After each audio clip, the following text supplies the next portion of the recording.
سبحان اللہ، دین وہ ہے جسے اللہ نے پسند کیا ہے۔ اگر تم دین کی ترقی کے لیے سوچو گے تو قومیں اپنے آپ ترقی کریں گی، لیکن ہم چاہتے ہیں قوم ترقی کرے، اور پھر ہوتا کیا ہے، ہم میں سے ایک لیڈر اٹھتا ہے اور وہ کہتا ہے کہ میں غریبی مٹا دوں گا، پھر وہ امیر ہو جاتا ہے لیکن غریبی نہیں مٹتی، پھر غریبی نہیں مٹتی۔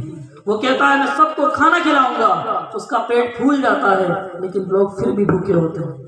وہ کہتا ہے میں سب کو تعلیم دلواؤں گا، ہوتا کیا ہے، پھر ساری دنیا اس کے بچے بڑی بڑی یونیورسٹیز میں پڑھتے ہیں اور پھر بھی قوم جاہل کی جاہل رہ جاتی ہے۔ تو معاملہ یہ ہے کہ ہم قوم کو ترقی دلانا چاہتے ہیں، لوگوں دین کو ترقی دلواؤ، دین کو ترقی دلاؤ، اور جب دین کی ترقی کے لیے آگے آؤ گے تو لوگ تمہارے مخالف کھڑے ہو جائیں گے، تمہیں برا بھلا کہیں گے، تمہیں لعن طعن کریں گے۔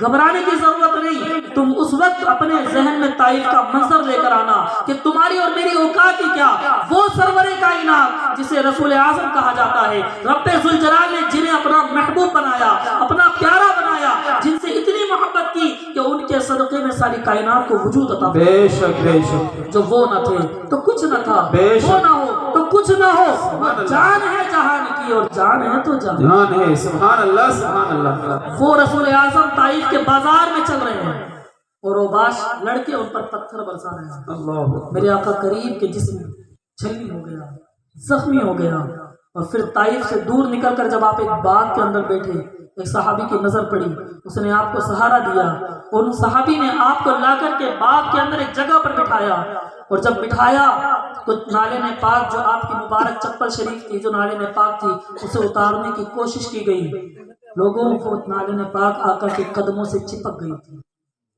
صحابی دیکھ کر حیران ہو گئے، خون کی وجہ سے، وہ خون جو پورے جسم سے نکلا، پورے جسم سے نکلا، وہ بہتا ہوا چپل میں آ کر اکٹھا ہو گیا، اور اس کی وجہ سے چپل اور پیر چپک گئے۔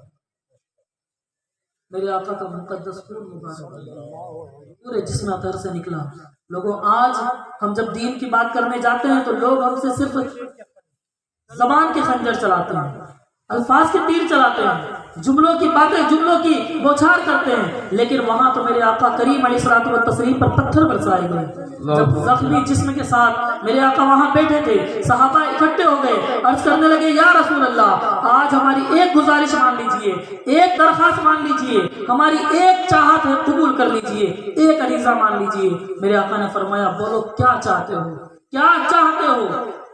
صحابہ عرض کرنے لگے یا رسول اللہ، میرے آقا کریم علیہ الصلوۃ والتسلیم، عریضہ یہ ہے، ان ظالموں نے جو ظلم کیا ہم سے برداشت نہیں ہوتا، اب تو دل ٹوٹ سا گیا ہے، آپ کے جسم پر زخم تو دیکھیے کتنے ہیں، آپ کا خون مبارک نکل رہا ہے، آپ انہیں دینے کیا گئے تھے؟ آپ انہیں اسلام کی دعوت دینے کے لیے گئے تھے، ان کے اس رب سے ملانے گئے تھے جو رب ان کا تخلیق کرنے والا ہے، جس رب نے انہیں پیدا کیا ہے، اس سے ملانے گئے تھے، لیکن انہوں نے آپ کو جواب میں پتھر مارے۔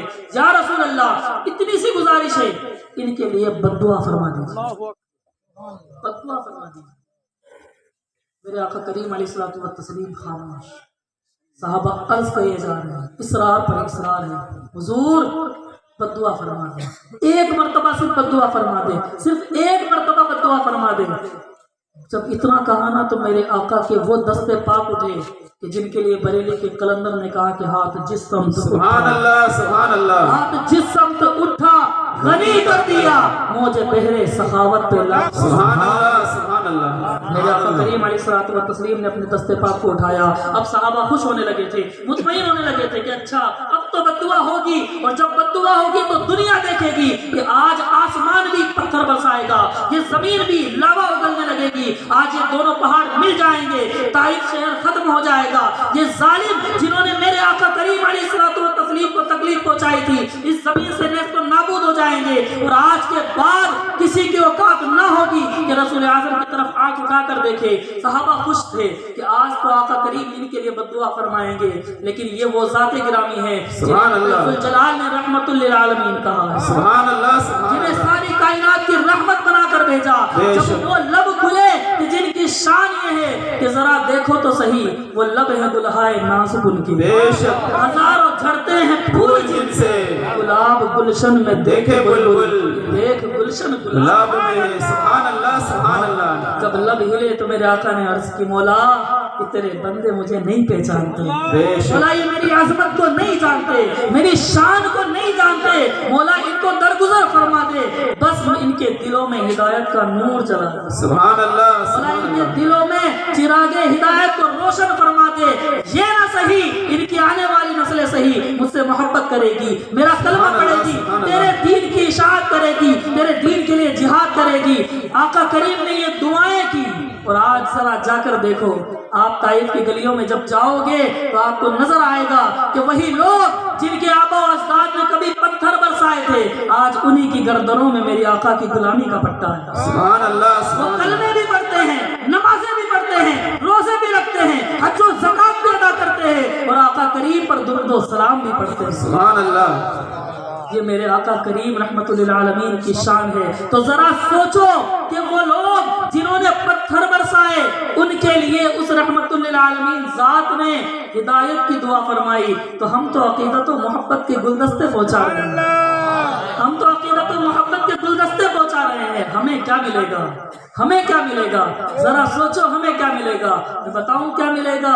تمہیں وہ ملے گا جس کا وعدہ رب نے کہا اور فرمایا کنتم خیر امت، سبحان اللہ، اس کے بدلے میں تمہیں ساری دنیا کی امتوں میں سب سے بہتر امت بنایا، تو دنیا میں بھی عزت عطا کر دی، اور پھر جب قیامت کے دن جائیں گے تو پھر کیا ہوگا؟ ہوگا یہ کہ حشر میں ہوگا ہمارا داخلہ اس شان سے، حشر میں ہوگا ہمارا داخلہ اس شان سے، یا رسول اللہ کے نعرے لگاتے۔ انشاءاللہ حضرات گرامی قدر، اس رسول اعظم کی بارگاہ میں جب عقیدت و محبت کے نذرانے ہم پیش کریں گے تو اللہ رب العزت دنیا میں بھی عزت عطا فرمائے گا اور آخرت میں بھی عزت عطا فرمائے گا۔ تو ہمیں شکریہ ادا کرنا چاہیے اس کمیٹی کا جنہوں نے اس محفل کو سجایا، آپ کو بھی بلایا، مجھے بھی بلایا، اور ہم سب سے کہا کہ اپنی عقیدت و محبت کے پھول ہمارے گلدستے میں لگا دو۔ اس گلدستے کو ہم حضرت لال شاہ رحمۃ اللہ علیہ کی بارگاہ میں نظر کر دیں گے، اور وہ لے جا کر رسول اعظم کی بارگاہ میں نظر کر دیں گے۔ سبحان اللہ۔ اچھا پھر ایک بات اور ہے، یہ عرس منانے سے ہوتا کیا ہے؟ لوگ پوچھتے ہیں صاحب کیا ملے گا عرس منانے سے؟ چلو میں آپ کو حدیث شریف سناتا ہوں۔ لوگ اکثر کہتے ہیں سب یہ سنی علماء صرف کہانی شریف سناتے ہیں، چلو کہانی شریف چھوڑ دیتے ہیں، آج حدیث شریف سناتے ہیں۔ حالانکہ کہانی شریف سنانا بھی رب ذوالجلال نے سکھایا ہے۔ قرآن پاک کے اندر علماء جو بیٹھے ان سے پوچھو، قرآن پاک کا اکثر حصہ قصوں پر مشتمل ہے، اکثر حصہ قصوں پر مشتمل ہے، بلکہ ایک قصہ تو ایسا ہے کہ رب فرمائے نحن نقص علیک احسن القصص، کہ ہم بہترین قصہ تمہیں سنانے جا رہے ہیں۔ سبحان اللہ سبحان اللہ یہ کہانی شریف سنانا رب ذوالجلال کی سنت مبارکہ ہے۔ پھر بھی چلو ٹھیک ہے، آپ کو حدیث شریف ہوگا کیا؟ ہوگا یہ کہ جب بروز حشر گنہگار لائن میں لگے ہوں گے، صف لگے ہوگی گنہگاروں کی، آپ بھی ہوں گے، ہم بھی ہوں گے، ہمارے آبا و اجداد بھی ہوں گے، کچھ وہ بھی ہوں گے جنہوں نے لال شاہ رحمۃ اللہ علیہ کو دیکھا ہوگا، آپ نے نہیں دیکھا، میں نے نہیں دیکھا، ہم نے نہیں دیکھا، ہمارے آبا و اجداد میں کوئی ہوں گے، آپ کے دادا پردادا یا اس سے اوپر کوئی اور ہوں گے جنہوں نے حضرت لال شاہ رحمۃ اللہ علیہ کو دیکھا ہوگا۔ جب وہ یہاں آئے ہوں گے تو انہیں دیکھا ہوگا، جب دیکھا ہوگا تو ان کی خدمت بھی کی ہوگی، خدمت کی ہوگی تبھی تو یہاں اتنے تک موجود رہے، ورنہ چلے نہیں جاتے۔ خدمت بھی کی ہوگی تو کسی نے ایک لوٹا پانی کا بھی دیا ہوگا، کسی نے ایک تھال کھانے کا بھی دیا ہوگا، کسی نے ایک جوڑا کپڑے کا بھی دے دیا ہوگا، اور الحمدللہ مانگ رہو تو مشہوری کپڑے کے لیے تو وہ تو دیا ہی ہوگا۔ پھر کیا ہوگا؟ وہ لائن لگی ہوگی مجرموں کی، کہاں؟ حشر کے میدان میں۔ حضرت لال شاہ رحمۃ اللہ علیہ چونکہ اللہ کے ولی ہیں تو وہاں سے گزریں گے اور جنت کی طرف جا رہے ہیں۔ جب وہاں سے گزریں گے تو ہمارے آبا و اجداد میں جنہوں نے خدمت کی ہوگی، میں حدیث کا مفہوم اپنے انداز میں عرض کر رہا ہوں کہ آقا کریم نے فرمایا حدیث قدسی ہے کہ اس دن ہوگا یہ کہ جب وہاں سے حضرت لال شاہ رحمۃ اللہ علیہ گزر رہے ہوں گے تو ایک مجرم جو صف میں کھڑا ہوگا وہ آگے بڑھے گا اور وہ حضرت لال شاہ رحمۃ اللہ علیہ کو پہچان لے گا تو آگے بڑھ کر کہے گا حضور کہاں؟ لال شاہ رحمۃ اللہ علیہ فرمائیں کہ وہیں جہاں ہمارا ٹھکانہ ہے، اللہ جسے دنیا جنت کہتی ہے، رب نے ہمارے لیے بنائی، وہی جا رہے ہیں۔ تو مجرم کہے گا حضور یہ تو بات غلط ہوئی، اکیلے اکیلے جنت میں۔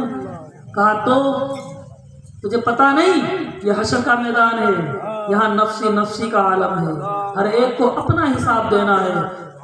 تم بھلے ہی کتنے ہی اچھے دنیا میں نظر آتے ہو، لیکن یہاں وہ پردے کھلتے ہیں جو دنیا میں نہیں کھلتے۔ یہاں پتا چلتا ہے کہ بند کمروں میں کیا کیا تھا، یہاں پردے ہٹ جاتے ہیں کہ غسل خانوں میں نوجوانوں نے کتنی گندگی کام کی ہے، یہاں پتا چلتا ہے کہ کتنی بہن بیٹیوں نے بد نظری کرنا شروع کر دیا ہے۔ یہ حشر کا میدان ہے جہاں پردے ہٹائے جاتے ہیں۔ یہاں پر رب ذوالجلال اگر اپنا کرم فرمائے اور اپنی صفت ستار کے صدقے میں ہماری ستر پوشی فرمائے تو کرم نوازی اس کی، ورنہ یہاں پردے ہٹا دیے جاتے ہیں۔ تو مجرم عرض کرے گا حضور میرے گناہ اپنی جگہ، لیکن میں نے دنیا میں آپ کو یہ چیز دے کر خوش کیا تھا، میں نے دنیا میں آپ کو ایک جوڑا کپڑا دیا تھا، آپ کی ستر پوشی فرمائی تھی۔ حضور میں نے دنیا میں ستر پوشی کی تھی تب آپ نے نماز ادا کی تھی۔ حضور میں نے ایک لوٹا پانی دیا تھا تب آپ نے وضو کر کے نماز ادا کی تھی۔ دنیا میں نے آپ کو خوش کیا تھا، اب قیامت کا دن ہے، میرے لیے کچھ کیجیے۔ اچھا یہ باتیں احادیث مبارکہ سے ثابت ہیں کہ رب ذوالجلال نیک بندوں کو، رسول اعظم کے بعد نیک بندوں کو بھی شفاعت کا موقع عطا، سفارش کا موقع عطا فرمائے گا۔ اور آقا کریم کے پاس تو شفاعت کبریٰ کی آلریڈی اتھارٹی موجود ہے، شفاعت کبریٰ کی آلریڈی اتھارٹی موجود ہے کہ انگنت لوگوں کو بخشش کروائیں گے۔ ہاں لیکن یہ مطلب نہیں ہے کہ بخشش کروائیں گے تو پھر نمازیں نہیں پڑھنی، روزے نہیں رکھنے، حج و زکوٰۃ ادا نہیں کرنے۔ وہ سب اگر کرو گے تو گناہ پاؤ گے، سزا پاؤ گے اور جہنم میں بھی جلائے جاؤ گے۔ وہ چیزیں تو کرنی پڑیں گی، نیک عمل تو کرنے ہی پڑیں گے۔ اچھا ایک صاحب مجھ سے کہنے لگے کہ حضور علیہ الصلوۃ والتسلیم قیامت کے دن ہماری وکالت فرمائیں۔ حضور علیہ الصلوۃ والتسلیم قیامت کے دن ہماری وکالت فرمائیں گے۔ میں نے کہا پھر تو آپ کو کسی نے غلط انفارمیشن دے دی، وکالت نہیں فرمائیں گے۔ کہا کیوں؟ میں نے کہا وکیل کا کام کیا ہوتا ہے؟ وکیل کا کام یہ ہوتا ہے کہ وہ جج کے سامنے اپنے موکل کو پیش کرتا ہے اور وہ کہتا ہے کہ صاحب یہ میرا موکل بے گناہ ہے اور اس کی بے گناہی کا یہ ثبوت ہے، یہ گواہ ہے، یہ ثبوت ہے، یہ گواہ ہے۔ پھر جج چاہے اور وہ گواہ اور ثبوت اس کو مضبوط لگے تو موکل کو بخش دیتا ہے، ورنہ سزا دیتا ہے۔ یہی سسٹم ہے صاحب کورٹ کا، یہی سسٹم ہے، سب جانتے ہیں یہی سسٹم ہوتا ہے۔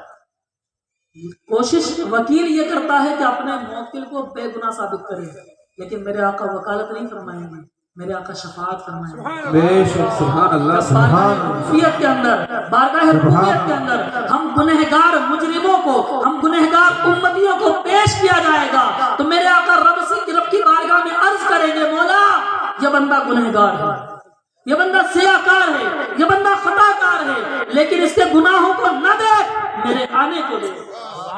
مولا اس کے گناہوں کو نہ دیکھ، میری کرم نوازی کو دیکھ، مولا میری بندگی کو دیکھ، مولا میری محبتوں کو دیکھ، اور رب ذوالجلال اپنے محبوب کی محبت کے صدقے میں ہمیں بخشش فرمائے۔ سبحان اللہ سبحان اللہ۔ تو حضرت العائشہ رحمۃ اللہ علیہ وہاں سے گزر رہے ہوں گے، ہمارے آبا و اجداد میں سے کوئی آگے بڑھے گا، ہمارا دادا پردادا کوئی کہے گا حضور یہ تو غلط بات ہے، جنت میں اکیلے جا رہے ہیں، جب دنیا میں ضرورت پڑی تو میں کام آیا تھا، اب آخرت میں آپ کی چلتی ہے، دنیا میں میری چلتی تھی تو میں کام آ گیا، اب آخرت میں آپ کی چلتی ہے تو آپ کام آئیے۔ حضرت عائشہ رحمۃ اللہ علیہ جب یہ بات سنیں گے تو بارگاہ ربوبیت میں عرض کریں گے مولا دنیا میں اس بندے نے ایک لوٹا پانی کا دے کر مجھے خوش کیا تھا، آج قیامت کے دن مولا میری التجا قبول کر لے۔